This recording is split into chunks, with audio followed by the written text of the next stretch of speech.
Today we have a remarkable trio who will teach us about their own experiences bridging fields. Michael Salcman will speak about the neuroscience of the brain as a metaphor-making machine and how this dovetails with theories about creativity in mathematics and poetry.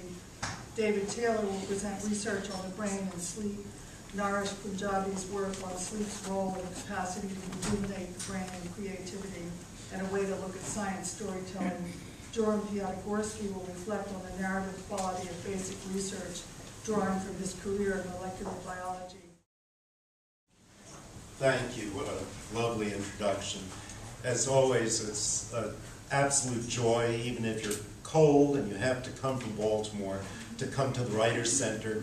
A dear friend of mine said, "Are you really going to make it?" I said, "Nothing could prevent me from coming to the Writers' Center." I'm going to, because of my cold, probably get very close to my time limit and try to cover 2 or 3 basic subjects, one of which Mara so beautifully introduced us to already, which is the relationship between art and science. I think that's the first thing to really make clear.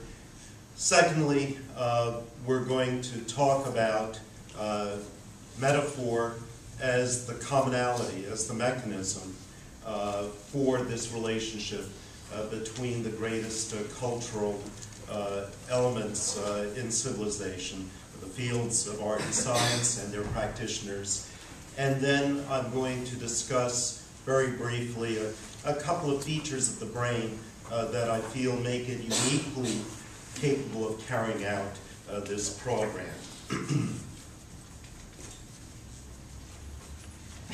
Now, this is a visual artist who died much too young, Helen Chadwick, a British artist who in 1991 produced a series of conceptual photographs. And I like starting out with this picture because it's all 3 things at once. It is, in fact, a scientific object. It is an actual human brain in the pathology laboratory that has been set on a satin base, and it is also an artwork. It's a photograph presented with a title, a self-portrait, and of course the link between those two is a metaphorical concept of what the self is, and that it is really the brain that she's holding in her hand. I did not have time for this talk to bring a really sexy picture of 2 such brains side by side as the definition of eros. Now, my entry into neuroaesthetics began with this paper in 1991. I'd been thinking about it for many years. This was my presidential address to the Congress of Neurological Surgeons. What the reception to that is, I don't know. But I had been thinking about this very famous book by C.P. Snow, The Two Cultures, which came out at the height of the Cold War around 1960, and posited that the sciences and the arts spoke mutually incomprehensible languages, that science and engineering would inevitably triumph over humanism and the arts because engineering and science were being advocated by the East, and the arts and humanism were being advocated by the West, and the East was going to inevitably win the Cold War. The number of things that are wrong with this book go without saying. His crystal ball was as cloudy as mine usually is. And so I wrote this article about the Two Cultures Revisited, in which I posited some of the ideas that I'm going to share with you today. And neuroaesthetics, basically, of course, is that recent field that began about that time in terms of being named, where we're interested in how the brain responds to artworks, how it produces artworks, what artworks tell us about how the brain works. The arrow travels in both directions, of course. And I guess my favorite artists that America has ever produced, certainly the greatest group of artists America has produced, are the abstract expressionists. They had come along just before Snow's article and his book, and you can see 2 very interesting things. The abstract expressionists as a group absolutely loathed scientists and felt that they were responsible for all the evil in the world, most especially the atomic bomb. But then one of the things that I've noticed over the last 20 or 30 years is that not only are the processes by which artists and scientists work very similar, but that the objects that they are now producing are increasingly converging in their physical aspect. And here is Adolf Gottlieb, one of the original abstract expressionists on the right. His most famous format for his paintings are the blast paintings, and there's nothing very magical about what they look like. And of course, we were becoming more interested in science and cosmology and astrophysics at that time. And if you look at this lovely NASA photograph and look at a typical Mark Rothko, which is really trying to immerse you in the cosmos in deep space, if you will. And then the very interesting thing is that in the late 40s, when Pollock started to drip his canvases, is about the time that the bubble chamber became really prominent. I've always likened those accidental relationships, which were perhaps not all that accidental. Artists and scientists both grow up and produce within a zeitgeist, within a cultural period or era, and they're susceptible to the general influences of culture. Well, you know, Snow should have known that he had to be wrong, because artists and scientists have been interested in what each of them have been doing for a very long time. This is from the Queen's great collection of drawings by this minor master. And Leonardo was very interested in how the visual system worked. Unfortunately, he has the optic nerve connected to the ventricles, the spinal fluid-filled cavities in the center of the brain. And then even recently, in fact, around 1991 when I wrote my article, Meshberger, a neurologist, came up with the theory that in fact we were looking at the inner aspect of a brain in Michelangelo's Sistine Chapel painting The Creation of Adam. And the woman who is enclosed within God, the Creator's arm there, is Sophia, who is the mother of philosophy. And I've written an article about this for neurosurgery and about the tendency for the human visual system to function by filling in what is missing often. And so, of course, there are other paintings in the Sistine Chapel series that, depending on whether you are a kidney expert or you're interested in the lungs, other people have said, by God, this looks just like a section of the kidney or a section of the pulmonary cavity. Myra, for that wonderful introduction, and it's really an honor to be speaking with Michael and Joram today and to have such a great audience. We are obviously, I'm not going to even attempt to approach Michael's authority in as a scientist. I am here as a writer, and so and we were shifting in a way a view from metaphor to narrative, and through a recent actually this is an adapted version of an article I recently wrote for Johns Hopkins Public Health magazine about several Johns Hopkins researchers and their work on looking at the role of sleep and health. And I think it gives maybe a different angle on the aspect of what Michael mentioned of artists and scientists having similar, working through similar approaches. Because you see a lot of the creativity in their work. So I'll read that. I adapted it for this group somewhat from the original publication. And I hope Myra won't mind if I read a bit from her poem, Insomnia, from this wonderful collection of hers, The Science of Goodbyes, that just fits well, actually, with what we'll get into. And I'll just read the first stanza, but it's Insomnia. While I bring myself like a sentinel through the 3 watches of the night, I continue to scan the darkness for signs of a sleep that shuns me, as though I would injure it, dreams I would harm by entering their rooms again. So, Counting Sleep is the name of the piece. Naresh Punjabi gets excited about sleep, its power to rejuvenate, its mysterious link with biology, its role as, what he says, chief nourisher in life's feast, quoting Shakespeare. He says, what's happening during sleep is that you're seeing the human being evolve without interruptions from the outside world. It does it all. To judge by the range of researchers Punjabi is attracted to work with him across medicine involving epidemiologists, neurologists, psychologists, and biostatisticians, Punjabi's view of sleep as a key to health is gaining momentum. Punjabi is showing me around the intensive data collection effort at the Sleep Study Center at Hopkins Bayview Medical Center. Beyond the building's atrium, where a mobile of blue spheres hangs in the sunlight like a dreamlike constellation, lies what looks like a suite of 7 hotel bedrooms. Each has a bathroom, television, furniture, and a modem-sized electronic unit, which gathers data on the sleeping occupant. It's a hotel room, basically, says Punjabi, looking around.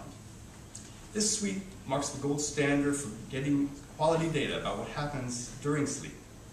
Here, subjects come to spend a night and have their sleep patterns assessed through a polysomnogram, a diagnostic tool resembling a stack of graphs tracing data taken from electrodes fixed to various parts of their body. The sensors in each room send the data from various sleepers to a central hub, where Punjabi points to a page with more than a dozen graphs stacked atop each other. From each subject, they gather a dozen or so types of data every 30 seconds. Eye movement, heart activity, leg activity, oxygen levels, respiration flow, and thoracic and abdominal bands. Joe Higgins was 51 when he started having trouble getting a decent night's sleep. He'd seen a gradual decline in the quality of his sleep for several years and thought maybe it was due to the medicine he was taking for his severe allergies. He said, I came to dread the 2 o'clock meeting in the afternoon because it was virtually impossible to keep your eyes open in that setting, he recalled 6 years later. And then you're nodding off, driving home from work.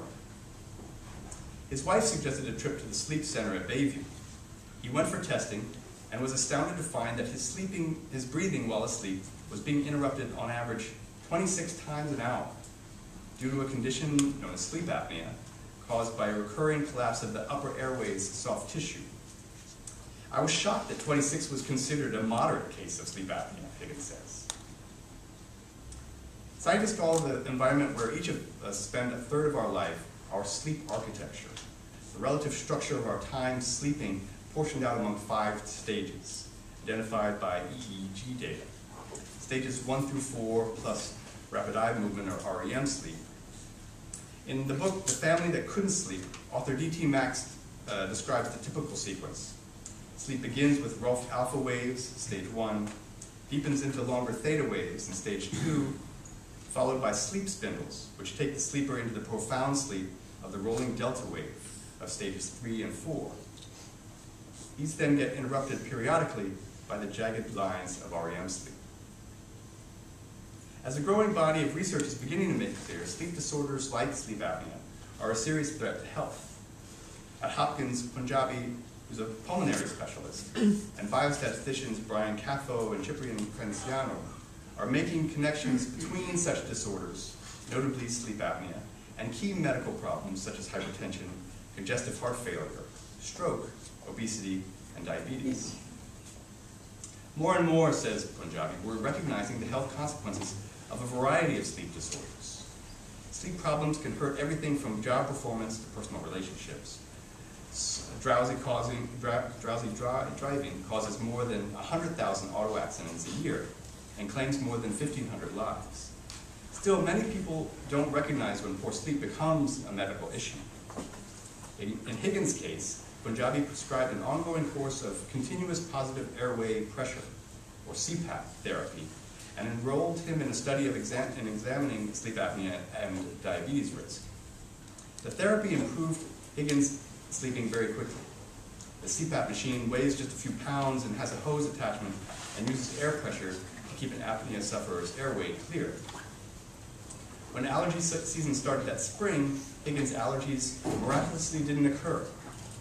He learned that it's possible his immune system had been suppressed due to his poor sleep. Moreover, researchers saw a marked improvement in his glucose tolerance. That was something that was important to me, says Higgins, whose parents both contracted type 2 diabetes.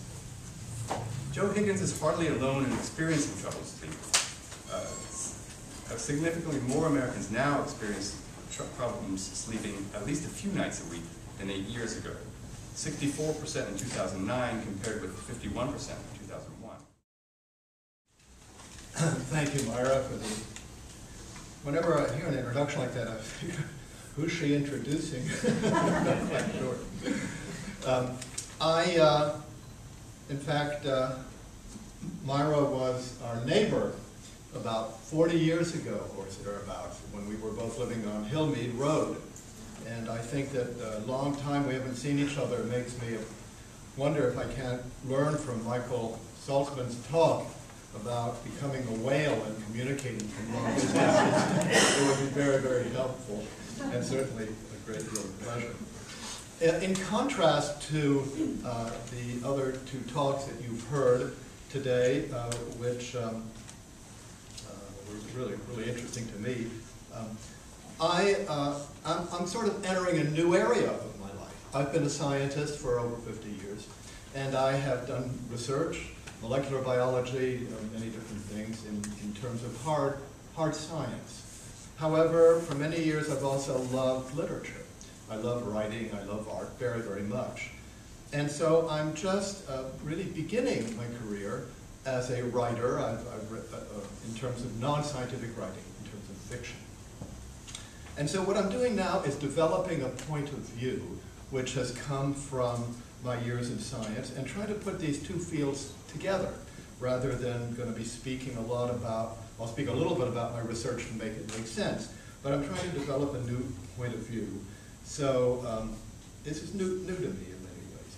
And the science the point I'd like to make is that basic research, hard science, is really shares very many traits, and it's very similar to narratives. They are narratives. They are not a collection of facts. Science is not a pebble full of facts. It's not simply brain waves. It's not simply anatomical positions where things happen. It's not simply molecules. It's not simply specific genes.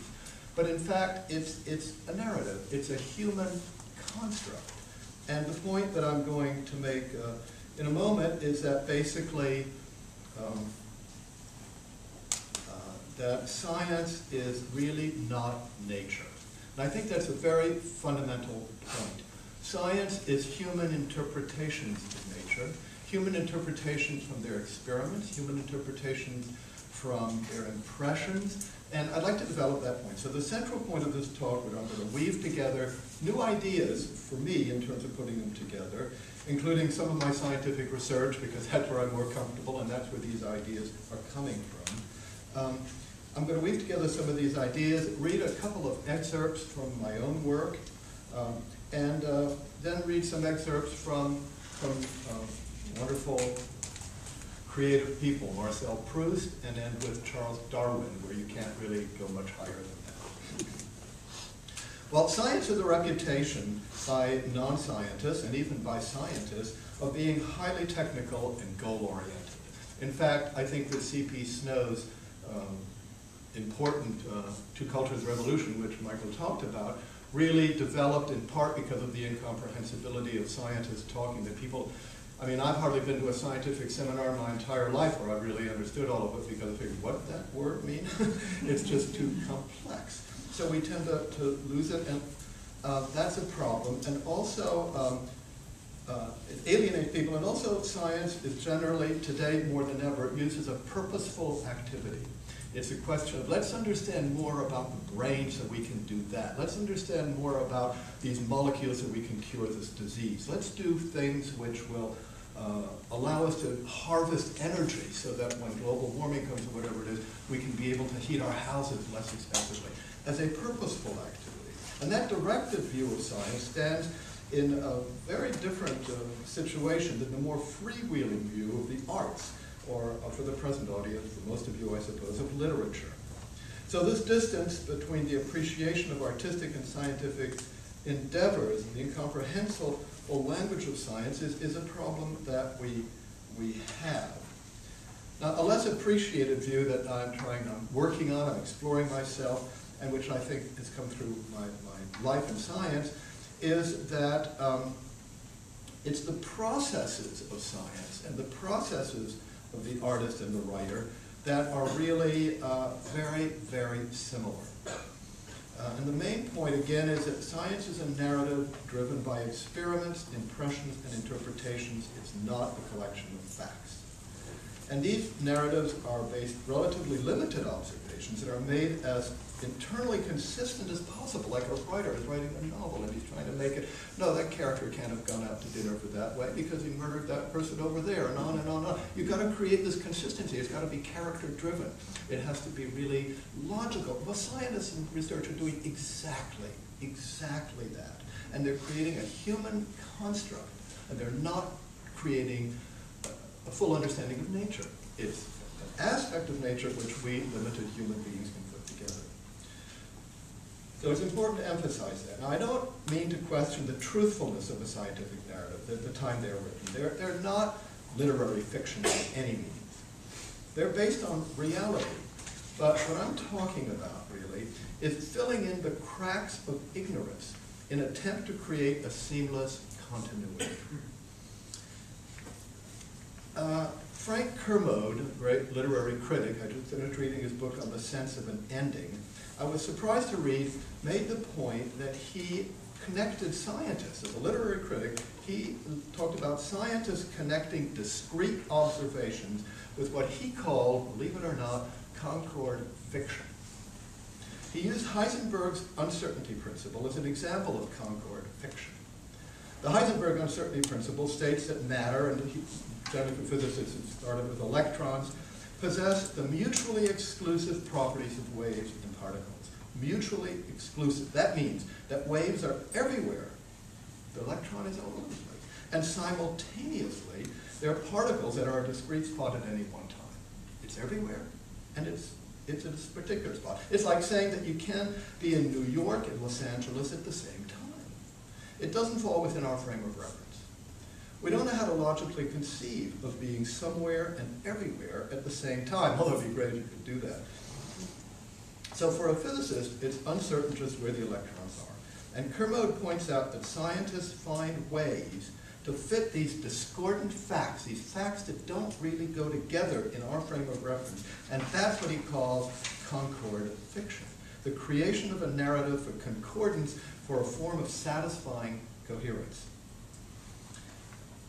So one of the most difficult and creative aspects of basic research is to identify the soft spots in any scientific narrative, where it's been filled in, where it isn't just the hard data, and then go ahead and relook at that and relook deeper. So it's based ultimately on a fair. Now, this is a hard concept to understand. There's so many times that I've done research and somebody tells me something and I sit down and I say, sure, that's obvious. And I think about it and I think about it, and the truth is I don't really understand it. And in fact, it's like when I'm thinking of trying to develop science as a narrative and I have friends, close friends, really intelligent friends who really debate me very strongly and very intelligently. So I was trying to think, how can I make this point clearer in my own mind, and how can I make the point clearer to other people? And this came to mind when I was traveling in Egypt last month. My wife, Lona, we went on a tour just like a bunch of tourists, and what do? I have my little camera and I take pictures everywhere. I mean, I have so many pictures that are coming out of my ears. Well, it suddenly hit me that the science narratives are linked photographs that are taken by a tourist in a foreign country. The pictures are factual. There they are. I didn't make them up, that monument, that person sitting there in the street. They're factual, but they represent only discrete, selected scenes. When we come home, we make sense of the photographs by fitting them within our frame of reference. That's the best we can do, like a scientist takes his data. We don't know what the people in the photographs were thinking or feeling, what pressures they had, what they might say to each other. We don't even speak their language. We just have a bunch of pictures, but those pictures are absolutely as factual as any piece of data I've ever obtained in the laboratory. But that's how far it goes. So we engage in a process of creating a narrative from the tourist trip of discovery. Similarly, scientists connecting basic research try to create a consistent view from their observations, consistent with their own findings and those of others. A narrative that hangs together, so to speak, just as any writer strives for a novel or an essay for consistency. Now, I think it's important to diverge at this moment that there is no one form of science. We've heard various forms today, but there is no one form or one genre of literature either. Basic research in biology, for example, can range from pulling chemicals off the shelf, looking for one that will kill a pathogenic bacteria or stop the growth of a malignant cell, to such incredibly unfocused and difficult issues as trying to understand what's the generation of a thought. What does it mean? I have an idea. How do you approach that? That's much less directive. That turns out to be much more fuzzy than which chemical is going to kill a bacteria. Well, that's a form of research too. So it can have a variation. There's a huge variation. There's a gradient in doing science. And the kind that I've always done, and what I'm talking about, is open-ended science without a fixed destination. Not to solve a particular problem, but simply one that's been generated from curiosity and which is every bit as scientific as any other type of science. It's driven by a search for concepts rather than a solution. Now here again I can draw a literary analogy. A concept and a solution. What am I talking about? I think that's the difference between, for a literary audience, the difference between solving a crisis or exploring the